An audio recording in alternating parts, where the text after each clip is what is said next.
Hey there, how are you today? My name is Dana Damara, and you have landed on Astrocast. Thank you so much for listening to these weekly forecasts.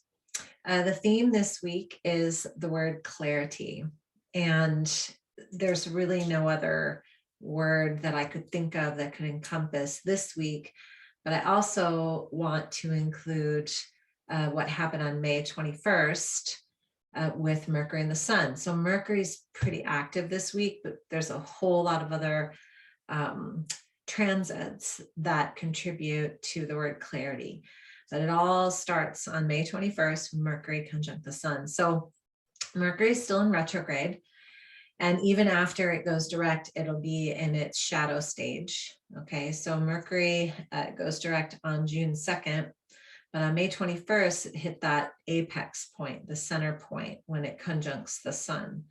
So when Mercury conjuncts the Sun in the middle of its retrograde period, the energy starts to loosen a little bit, right? So, right before it happens, maybe we feel a little bit like tense or uncertain or confused, or maybe we're kind of waiting to see how we feel. Like all sorts of things could come up, right? Maybe even we get like an onslaught of ideas and opportunities, and instead of being excited, it's more like, oh my gosh, I don't even know what to do with all of this, right? And it's funny because almost every client I worked with last week, it had almost that same type of feeling. So on May 21st, when Mercury and the Sun met each other in the skies, it provides a sense of unwinding. And Mercury is the communicator, and it did this at this 0 sign of Gemini, right? So sitting there, Gemini, super happy, super happy in the sign of Gemini, because it's an air sign, and it just makes a feeling of loosening. Okay, so there's this loosening around our thoughts, loosening around our grips. Okay, so as we move throughout the week, I'm going to put my glasses on because I can read my notes so much better when I put my glasses on. So when the energy moves, not only as Mercury starts to turn toward its direct motion, which will be on June 2nd.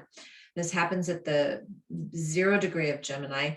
Communication, travel, social media, anything that has to do with communication will come a little bit more clear. It's almost like a new moon, but instead of just for 1 month, it's about 3.5 months that we're planning for.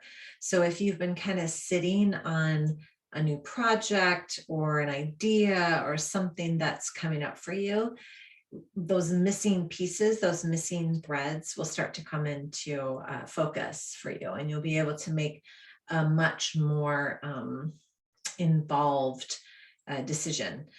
On May 23rd, Sun will sextile Jupiter. Now remember, Jupiter just moved into Aries, and I'm going to get this right, on Tuesday the 24th, Moon and Mars will join Jupiter. So there's going to be a lot of Aries energy, Mars energy, expansion, initiation, emotions, right? And when the Sun sextile Jupiter, it tends to put off a more optimistic view. So if you had some misgivings about something or you weren't sure, either try to change your attitude, for lack of a better phrase, or look on the bright side, like really look for that pearl of where you're going and what you're doing and who's in your life doing these things with you, right? Also during the week, what have I got? Mercury sextile Mars. So this is, it's a sharp tongue. We could potentially, so remember, Mars is the initiator, Mercury is a communicator. So you may be apt to say something quickly. Just be mindful, take a breath. Remember, Mercury is still in retrograde, even if it is on the second half of its retrograde, we're still in that sense of listening and making sure we're taking some big deep breaths before we speak. We've also got Moon entering Taurus this coming up week. Mercury trines Pluto, again, Mercury is super active. Mercury's going to trine Pluto. So really going deep with our thoughts, going deep with, not skimming the surface, but instead going a little bit deeper into what makes us tick, what we really desire, just taking a little bit of a deeper dive. And then the only other thing that we really have happening is on Sunday when Mars conjunct Jupiter. So, again, Mars is the initiator. So Mars is going to want to push things forward. Jupiter is the expander, right? So we've got this energy in the sign of Aries wanting us to expand. Now, this all happens right before the new moon. So here's what I'll say for this week. Gain some clarity, even if you have to, like for me, if I write things out, it makes so much more sense.